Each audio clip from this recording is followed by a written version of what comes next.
Bonjour, c'est Amandine du blog Life Path to Happiness, chemin de vie vers le bonheur. Vous avez deux propositions de poste ou deux propositions de stage à l'étranger et vous ne savez laquelle choisir. Par exemple, vous avez cette belle promotion dans le nord de l'Angleterre, évolution de carrière assurée, mais vous vous imaginez en pull avec parapluie toute l'année, là, ça y est, vous freinez des cas de fer. De l'autre, vous savez ce poste dont on vous a parlé en Polynésie française. Bon, tout n'est pas très clair, mais vous vous voyez déjà dans votre bureau, face à l'océan, avec un programme de plongée tous les week-ends. Donc vous vous dites, ah oui, il faut profiter de la vie, il faut y aller. Bref, vous n'arrêtez pas de passer d'une proposition à l'autre et vous ne savez comment décider. Vous vous apprêtez à cocher avantages, inconvénients? Stop, je vous propose 5 pistes de réflexion préalables. Avant de passer en revue les 5 points, apportons cette précision.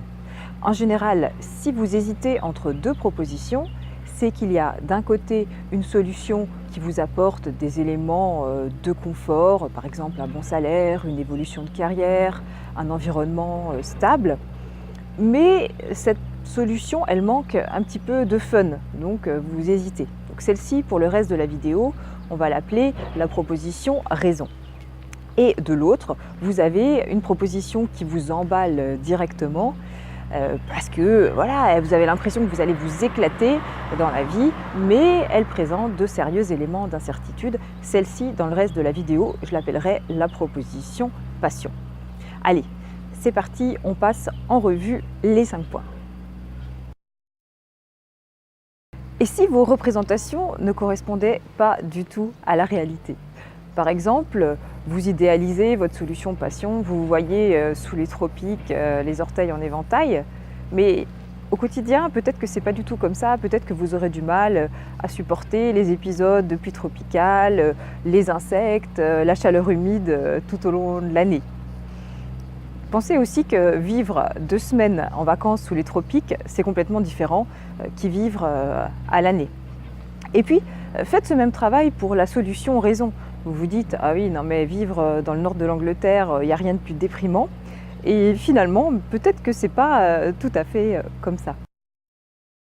Alors, en pratique, reprenez point par point les éléments qui vous attirent ou qui vous repoussent et confrontez-les à la réalité. Alors l'idéal, bien entendu, c'est de pouvoir vous rendre sur place, mais ce n'est pas forcément possible.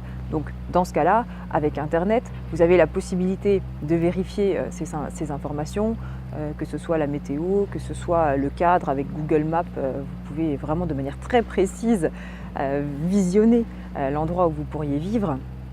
Et puis ne négligez pas ce précieux conseil qui est de prendre contact avec des gens qui vivent sur place et qui vont vous donner un aperçu bien plus fidèle de la réalité que vos propres représentations. Deuxième question, c'est au fond, de quoi avez-vous besoin dans la vie? Qu'est-ce qui compte pour vous? Alors là, vous allez me répondre, moi je veux un job parfait dans un cadre idéal. Ok, je vous suis, parce que ce qui compte le plus pour vous, ça ne va pas être ce qui compte le plus pour moi. Donc essayez de préciser vos attentes. C'est quoi un job parfait? C'est un job qui vous laisse du temps, c'est un job qui vous permet d'élargir vos compétences, c'est un job qui vous permet de monter en responsabilité. Et c'est pareil, le cadre idéal, quel est-il pour vous? Est-ce que vous aimez vivre au contact de la nature? Est-ce que vous aimez avoir un réseau dense d'amis? Est-ce que vous adorez l'excitation du milieu urbain, la vie trépidante? Vous êtes féru de culture, vous passez vos week-ends à courir les musées, partir sur la côte est de l'Australie où vous allez trouver les plages et le soleil, c'est peut-être super pour certains, mais ça ne le sera pas pour vous. Autre exemple, vous êtes fan de culture et de cuisine asiatique, on vous propose un poste à Shanghai et ça vous fait rêver. Mais si vous oubliez que tous les week-ends vous pratiquez des sports de nature, vous risquez d'être très malheureux, malheureuse au cœur de Shanghai, parce que vous n'y trouverez pas votre compte. Pour avancer dans votre réflexion sur ce point, contentez-vous juste de noter, voire de dessiner, de griffonner les quelques points qui sont vraiment essentiels pour vous, Ne faites pas tout de suite les liens avec les deux propositions, mais laissez mûrir ça dans votre tête et votre cerveau fera tout seul les connexions. Ça deviendra de plus en plus clair, de plus en plus évident pour vous. Troisième point, je voudrais vous proposer de jouer avec la durée. Parce que parfois, quand on a un choix de vie à faire comme celui-ci, on a l'impression que c'est un choix qui va impacter notre vie entière, que c'est ad vitam aeternam. Mais peut-être qu'en modulant la durée, ça peut vous faire changer d'avis ou vous aider à prendre votre décision. Par exemple, vivre 3 ans dans le nord de l'Angleterre, non, voilà, vous ne l'imaginez pas du tout. Par contre, y rester 18 mois pour faire un bond dans votre carrière et améliorer votre anglais, c'est quelque chose de tout à fait envisageable pour vous. Donc essayez de faire varier le curseur et de voir si ça peut changer la donne. Quatrième point, quelle serait votre situation idéale? Bah oui, parce que finalement, pourquoi choisir entre deux solutions qui ne vous conviennent qu'à moitié? Alors, moi, ce que je vous conseille, c'est d'écrire la solution qui vous ferait dire oui sans hésiter. Voilà, vous l'inscrivez noir sur blanc et ça va vous permettre de vous mettre en action pour aller vers cet objectif.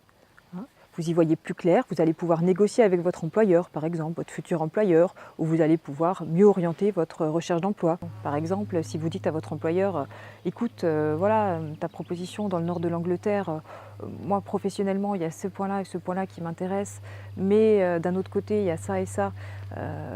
Voilà, ça m'ennuie vraiment. Peut-être que quand il aura, lui, écho d'une autre proposition, il va penser à vous. » Donc c'est un travail intéressant à faire. Cinquième point, je vous engage sur la voie des compromis.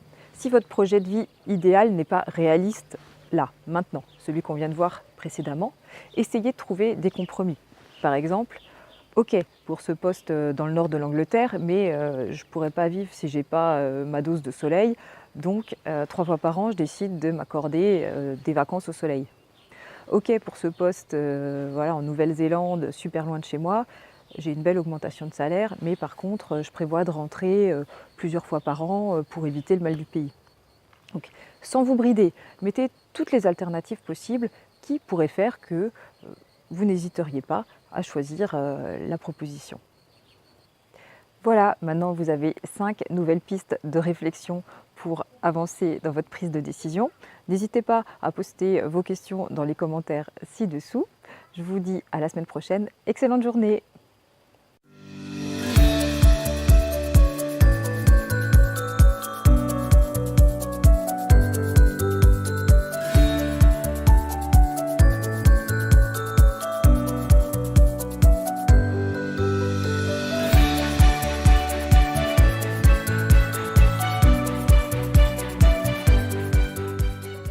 Trouvez votre chemin de vie vers le bonheur.